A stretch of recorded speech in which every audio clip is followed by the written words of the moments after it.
పాకిస్తాన్ వచ్చేసి ఇక్కడ ఖచ్చితంగా దాడులు చేసేటటువంటి అవకాశాలు లేవు. ఒకవేళ చేస్తే ఇవాళ నైట్కి దాడులు చేసేటటువంటి పరిస్థితి ఉంది. ఆ దాడులు కూడా తిప్పికొట్టడానికి ఆల్రెడీ భారత్ చాలా సంసిద్ధతతోటి ఉంది అనేది ఇక్కడ మనకు స్పష్టంగా తెలుస్తుంది. సో దీంతోపాటు ఇందాక మీరు చెప్పినట్టు పాకిస్తాన్ కంటెంట్తో ఉన్నటువంటి దేన్ని కూడా వాడొద్దు అని చెప్పేసి కూడా చెప్పినటువంటి సిచ్యువేషన్ ఉంది.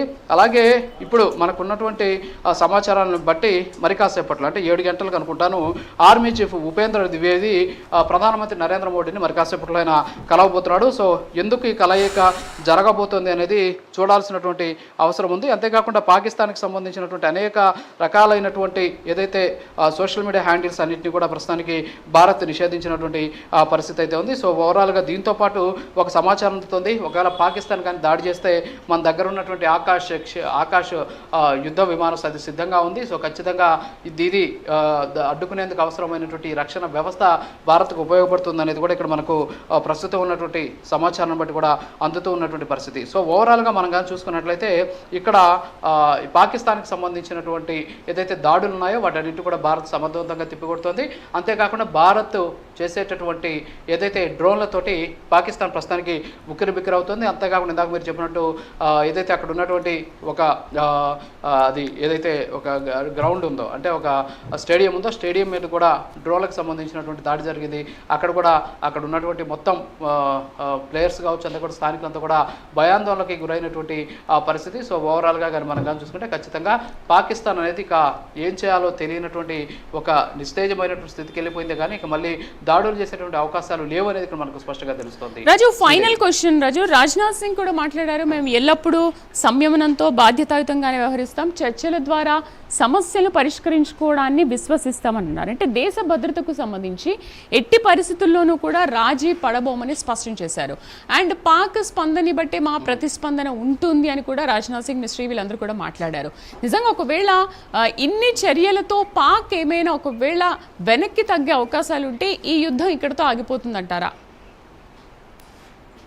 ఓకే, అంటే ఇప్పుడు వరకు కూడా మనకు ఉన్నటువంటి సమాచారాన్ని బట్టి ఖచ్చితంగా పాకిస్తాన్ చర్యలని బట్టే భారత్ చర్యలు ఉంటాయి. దీంట్లో ఏమాత్రం సందేహం లేదు, ఎవరు కూడా డౌట్ పడాల్సిన అవసరం లేదు. ఏం చేసింది, ఫస్ట్ భారత్ వెళ్ళింది, అక్కడ ఉన్నటువంటి 9 ఉగ్రవాద స్థావరాల మీద దాడి చేసింది, వచ్చేసింది, ఉగ్రవాదులు హతమయ్యారు, అయిపోయింది. అలా కాకుండా పాకిస్తాన్ సైలెంట్గా ఉండమని చెప్పి కేవలం భారత్ ఎక్కడ కోరలేదు, కానీ యుఎస్ కోరింది. మీరు ఇంకా ఆపేయింది, ప్రతీకార దాడులకు వెళ్ళొద్దు, మీకు తెలియదు, అక్కడ ఉన్నటువంటి పరిస్థితులు భారత సంగతి మీకు తెలియదు అని చెప్పేసి ఒక రకంగా చెప్పాలంటే ఇండైరెక్ట్గా వార్నింగ్ ఇచ్చింది. అయినా సరే వీళ్ళు వినకుండా ఏం చేశారు, నైట్ దాడులకు తెగబడ్డారు. అంతకంటే ముందు ఏం చేశారు, పూంచ్ సెక్టార్లో ఉన్నటువంటి సామాన్యుల మీద దాడులు చేసి వాళ్ళని చంపేశారు. సో ఇక భారత్ ఎందుకు కాముగా ఉంటుంది, ఖచ్చితంగా ప్రతీకార దాడికి పాల్పడుతుంది. ఆ ప్రతీకార దాడులే ఇవాళ ఉదయం నుంచి పాకిస్తాన్లో ఉన్నటువంటి అనేక ప్రాంతాల్లో జరుగుతూ ఉన్నటువంటి ఈ డ్రోన్ దాడులు. సో ఈ డ్రోన్ దాడులతోటి పాకిస్తాన్ మొత్తం కూడా ఒక రకంగా చెప్పాలంటే భయాందోళనకు గురవుతున్న పరిస్థితి. అక్కడ ఉన్నటువంటి రాడార్ వ్యవస్థలు నాశనం అవుతున్నాయి, వైమానిక రక్షణ వ్యవస్థలు నాశనం అవుతున్నాయి. మొత్తం పాకిస్తాన్కి సంబంధించినటువంటి ఒక ఏదైతే ఎయిర్ ఫోర్స్కి సంబంధించినటువంటి ఒక వ్యవస్థ సర్వనాశనం అయిపోయినటువంటి పరిస్థితి. సో ఇవన్నీ కూడా ఎవరు చేశారు, పాకిస్తాన్ ఏదిస్తే అంతకు డబల్గా ఖచ్చితంగా భారత్ రిటర్న్ ఇస్తుంది. అది మాత్రం స్పష్టంగా ఈరోజు రాజ్నాథ్ సింగ్ చెప్పారు. అలాగే మిస్రీ కూడా అదే విషయాన్ని చాలా స్పష్టంగా చెప్పినటువంటి పరిస్థితి. సో కాబట్టి పాకిస్తాన్ ఎంత చేసుకుంటే అంతే వాళ్ళకి ఖచ్చితంగా రిటర్న్ వెళ్ళేటటువంటి అవకాశాలు ఉన్నాయి. అది పాకిస్తాన్ గుర్తుంచుకొని గారు ముందుకెళ్తే వాళ్ళకే మంచిది. కానీ అంతేకాకుండా వాళ్ళు ఏదో చేయాలి అనుకుంటే మాత్రం చాలా ఇబ్బందులు పడాల్సినటువంటి పరిస్థితి ఉంది. సో ఇప్పటి వరకు కూడా మనం చూస్తున్నాం భారీ ఎత్తున ఏంటంటే ఇక్కడ ఎమర్జెన్సీ పర్చేజ్ అంటే ఇరాన్కి సంబంధించినటువంటి షహీద్ అనేటటువంటి ఒక ఏదైతే ఒక యుద్ధ విమానాలు కొంటోంది పాకిస్తాన్ అని చెప్పి ఇందాకంతా కూడా వాళ్ళు ప్రచారం చేసుకున్నారు వాళ్ళ సోషల్ మీడియాలో. అదంతా కూడా అబద్ధం అని చెప్పేసి ఇప్పుడే మనకు సమాచారం కూడా అందుతూ ఉన్నటువంటి పరిస్థితి. సో ఇంకా చాలామంది అంటే ఏదో పాకిస్తాన్ దాడుల్లో చాలామంది చనిపోయారని చెప్పేసి, పాకిస్తాన్ అటాక్స్లో ఇండియా చాలామంది చనిపోయింది, వాళ్ళ అబద్ధాలు చెప్తున్నారని చెప్పేసి వాళ్ళు ఏదో మాట్లాడారు. ఎవరైతే పాకిస్తాన్కి సంబంధించిన డిఫెన్స్ మినిస్టర్ ఆయన ఖవాజా ఆసిఫ్ అట, ఆయన చెప్పినటువంటి దాన్ని బట్టి చూస్తుంటే అది కూడా కరెక్ట్ కాదు, రాంగ్ అని చెప్పేసి కూడా తెలుస్తూ ఉన్నటువంటి పరిస్థితి. సో అంతేకాకుండా ప్రస్తుతానికి విక్రమ్ మిస్రీ మాట్లాడినటువంటి నేపథ్యంలో దానికి కౌంటర్గా పాకిస్తాన్ సంబంధించిన కొంతమంది మాట్లాడారు. సో వాళ్ళు మాట్లాడిన అన్ని కూడా అబద్ధాలు అని చెప్పేసి కూడా తేలుతూ ఉన్నటువంటి చెప్తున్నటువంటి పరిస్థితి. దీంతో పాటు ఇప్పటికే జయశంకర్ ఎవరైతే ఉన్నారో ఆయన ఇరాన్కి సంబంధించినటువంటి జాయింట్ కమిషన్ తోటి మీటింగ్ కూడా ఏర్పాటు చేసుకున్నటువంటి పరిస్థితి. ఇందులో చాలా వరకు కూడా అంటే చాలా అంశాలు, ఎస్పెషల్లీ జమ్మూ అండ్ కాశ్మీర్కి సంబంధించి అటాక్ కావచ్చు, అంతేకాకుండా 7వ తేదీ అంటే జరిగినటువంటి స్ట్రైకింగ్ క్రాస్ బార్డర్ టెర్రరిస్ట్ ఇన్ఫ్రాస్ట్రక్చర్కి సంబంధించిన సమావేశం కావచ్చు.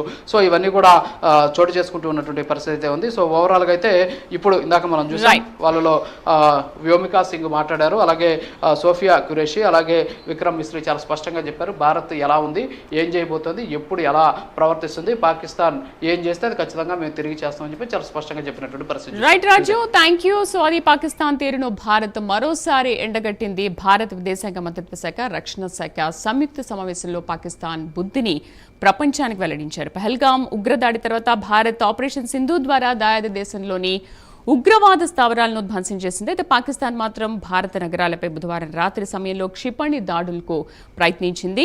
భారత గగనతల రక్షణ వ్యవస్థ వాటిని తిప్పికొట్టినట్లు అధికారులు చెప్పారు. దానికి ప్రతిగా భారత పాకిస్తాన్లోని పలు ప్రాంతాల్లో యుద్ధం చేసింది. దానికి ప్రతిగా దాడి చేసి అక్కడున్న ఎయిర్ డిఫెన్స్ సిస్టమ్ని కూడా దెబ్బతీసినట్లుగా మిస్ట్రీ వెల్లడించారు. నిన్న ప్రపంచం అందరూ కూడా చూశారు అసలు మీరు అలా అంత్యక్రియలు ఎలా చేస్తారనే విషయాన్ని కూడా మిస్ట్రీ దాంట్లో ప్రెస్ మీట్లో ప్రశ్నించారు. సో ఈ నేపథ్యంలో అక్కడ ఉన్న పాడ్కాస్ట్ అన్నింటినీ కూడా ఇవాళ కేంద్రం బ్యాన్ చేసింది.